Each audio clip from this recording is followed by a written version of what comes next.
Hi guys, welcome back to Alamat Short Stories, where we narrate short stories submitted or researched by our team to share with you all. This week's story is about when the author went to the Philippines for a quick trip. This tale is called There Was Knocking on the Door by Momulicious Derp.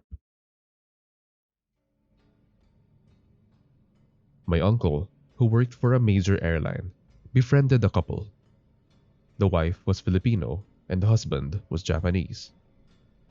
They have a young daughter, around 1 to 3 years old, who mostly spoke Japanese, and they lived in a townhouse somewhere in the Philippines. They invited my uncle to visit their house one day, and they invited me to come along with them. So it was my uncle, my 3 cousins, and I that went there for a relatively good time and planned to stay overnight. The day was normal. We went to a mall, took a dip in the pool, and ate good food. There was a language barrier problem since the husband and daughter doesn't speak Filipino or English, but the wife translated for us, so it wasn't a big deal. Their house, as I said, was a townhouse. It was enough to fit their family, but too small with guests like us. They had 3 floors. The first floor was turned into storage or something where it's not really suited to be occupied. This floor has a dirty kitchen at the back. The front door of their house was non-existent. The main entrance to their house was a gate that was around a foot from the doorway, but other than that, the doorway was wide open. The stairs has 2 doors, one at the bottom, one on the second floor. The second floor was their living room and a small kitchen area. This is where we planned to sleep. Then there was a third floor where the family's bedroom was, but their stairs didn't have any door. We settled in for the night on the floor with blankets and pillows, and I don't recall what arrangement we had. Who was beside me anymore since this happened back in 2011. So anyway, we went to bed, but after some time, I was woken up by my cousin who I'll call Rose. She was the second daughter out of 3 and who I know who was somewhat sensitive to the paranormal, since they did something in the past to talk to her best friend who died early. Rose was probably beside me as I was the one who she woke up first. She shook me awake and asked me to listen if I heard something.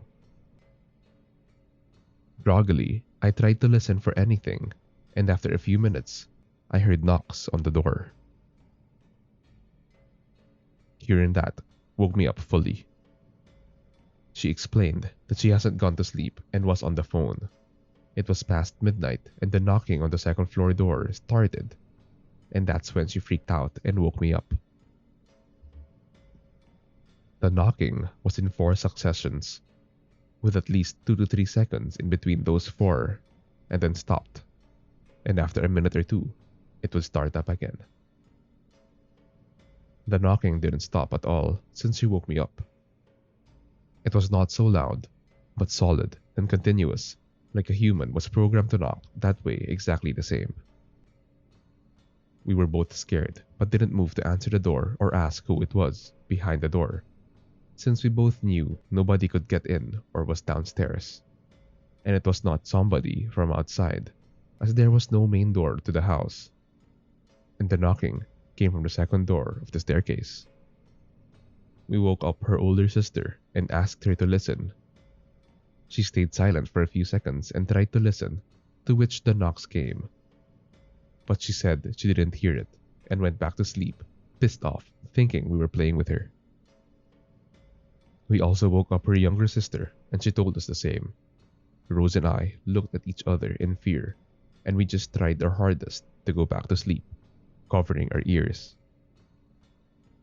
The only reason why I can hear the knocking is because I have already established that my hearing is also sensitive to these types of experiences, rather than seeing entities from a young age. though I can still see glimpses, but not that clear. In the morning, during breakfast, we told everyone what we experienced, and the wife told her husband that she thinks it was a mononoke or a yurei, which was a monster or a spirit in Japanese. It was scarier for them because the number 4, shi, in Japanese, which means death, is considered to be bad, like how 13 is to the Western culture.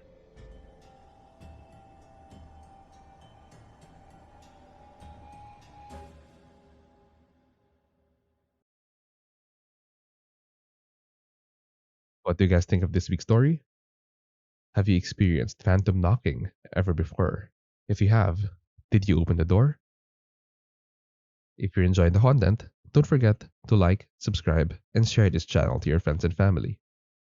If you have stories you would want me to narrate, send them over at mrelamatph@gmail.com.